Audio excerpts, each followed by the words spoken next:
Good morning student. GBDL senior secondary school Mishrauli की online classes में आपका हार्दिक स्वागत है। आज हम पढ़ेंगे क्लास थर्ड की हिंदी का चैप्टर नंबर 9 जिसका नाम है भगत सिंह, जो कि भगत सिंह के बारे में है। इसमें हम अमर शहीद भगत सिंह के बारे में पढ़ेंगे, उनके बारे में जानकारी। पाठ के बारे में देखते हैं क्या है। प्रस्तुत पाठ में अमर शहीद सरदार भगत सिंह का देश के प्रति प्रेम व उनके बलिदान का वर्णन किया गया है। ठीक है, उनका देश प्रेम, देश के लिए उन्होंने क्या बलिदान किया, वो चीज़ इस बारे में इस पाठ में वर्णन किया गया है। अमर शहीद भगत सिंह भारत माता के सच्चे सपूतों में से एक हैं। ठीक है, वो कौन है? भारत माता के सच्चे सपूतों में से एक है, जिन्होंने अपने देश के लिए हंसते हंसते अपने प्राणों का बलिदान कर दिया। भारत को आज भी ऐसे सपूतों का अभिमान है, यानी कि ऐसे लोगों पर गर्व है। भारत में अंग्रेज़ों का राज था। पहले के टाइम पे भारत में अंग्रेज़ों का राज था। अंग्रेज़ यहाँ पर राज करते थे और हम उनके गुलाम हुआ करते थे, हमारे देश के सभी लोग। देश के हजारों नवयुवक आज़ादी पाने के लिए व्याकुल थे।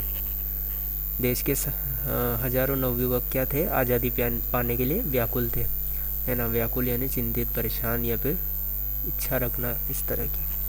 एक और गांधी जी, जवाहरलाल नेहरू, सरदार पटेल और राजेंद्र प्रसाद जैसे कांग्रेस के बड़े बड़े नेता शांतिपूर्वक स्वाधीनता पाने के प्रयत्न में लगे थे।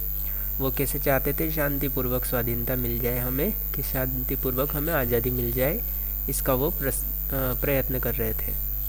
तो दूसरी ओर कुछ नवयुवक ऐसे भी थे जो समझते थे कि अंग्रेज़ों कभी शांति से भारत नहीं छोड़ेंगे। मतलब क्या? कि अंग्रेज कभी भी शांति से भारत को नहीं छोड़ेंगे, ये बात वो मानते थे। वे चाहते थे कि फिरंगियों को यहाँ से चले जाने के लिए विवश करना चाहिए। वे क्या चाहते थे? कि अंग्रेजों को यहाँ से चले जाने के लिए विवश करना चाहिए। इन नवयुवकों के नेता थे चंद्रशेखर आज़ाद और सरदार भगत सिंह।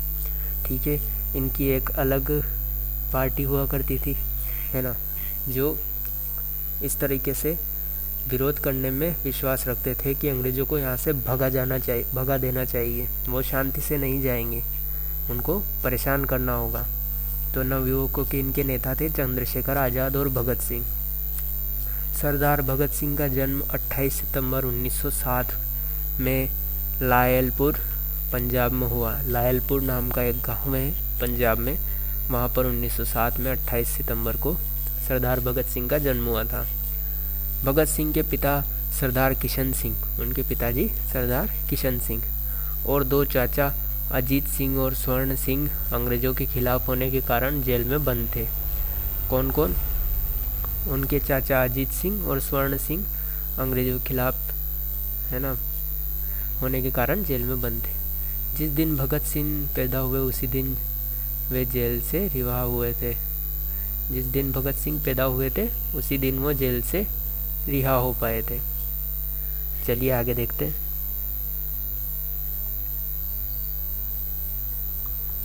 अपने विद्यार्थी जीवन में ही भगत सिंह ने देशभक्ति की भावना जागृत हो गई थी।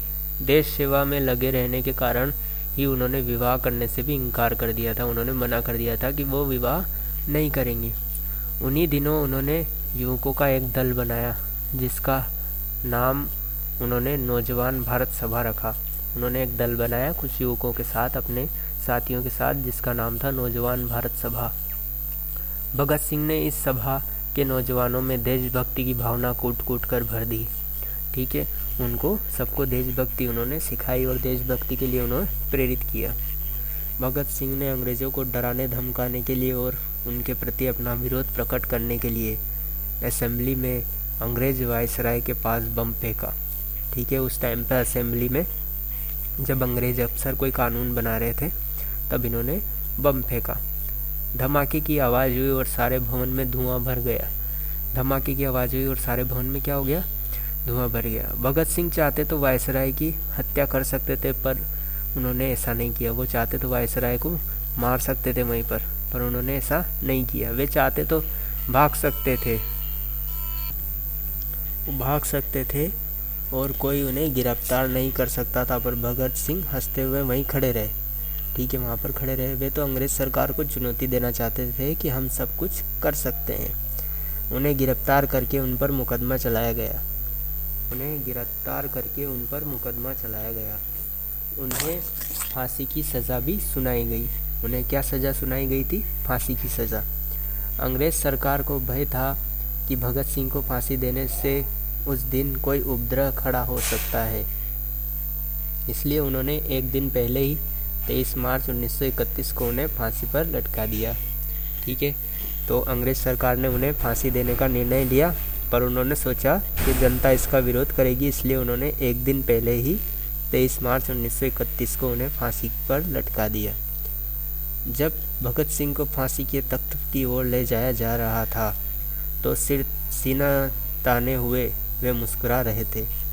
जब उनसे पूछा गया कि अंतिम इच्छा क्या है, तो इस वीर ने कहा, मेरी अंतिम इच्छा है कि इस देश से अंग्रेज़ सरकार का नाश हो जाए। है ना, उन्होंने अंतिम इच्छा उनसे जब पूछी गई तो उन्होंने कहा कि मेरी अंतिम इच्छा है कि इस देश से अंग्रेज़ सरकार का नाश हो जाए। आज भी भगत सिंह का नाम इतिहास में स्वर्ण अक्षरों में अंकित है। ठीक है, आगे देखते हैं इस पाठ के शब्दार्थ। व्याकुल, व्याकुल यानी बेचैन। स्वाधीनता मतलब आज़ादी। विवश यानी कि मजबूर। उपद्रव झगड़ा, है ना। कूट कूट कर यानी बहुत गहराई के साथ। विद्यार्थी यानी पढ़ने वाला बच्चा। ठीक है, आगे देखते हैं। आगे यहाँ पर मौखिक प्रश्न, इसमें ये उच्चारण देखते हैं अपन। सपूत, बलिदान, मेरे साथ में पढ़ेंगे। सपूत, बलिदान, अभिमान, व्याकुल, शांतिपूर्वक, स्वाधीनता, नौजवान, असेंबली, वायसराय, स्वर्ण। ठीक है, आज के लिए इतना ही बच्चों। अगले वीडियो में हम इसके प्रश्न उत्तर को हल करेंगे। तब तक आप इस पाठ को एक बार और पढ़ना और अच्छे से याद करना और वो शब्दार्थों को लिख लेना और उनका फ़ोटो खींचकर व्हाट्सएप पर भेज देना। ठीक है बच्चों, कल हम इसके प्रश्न उत्तर करेंगे। आज के लिए इतना ही। Thank you.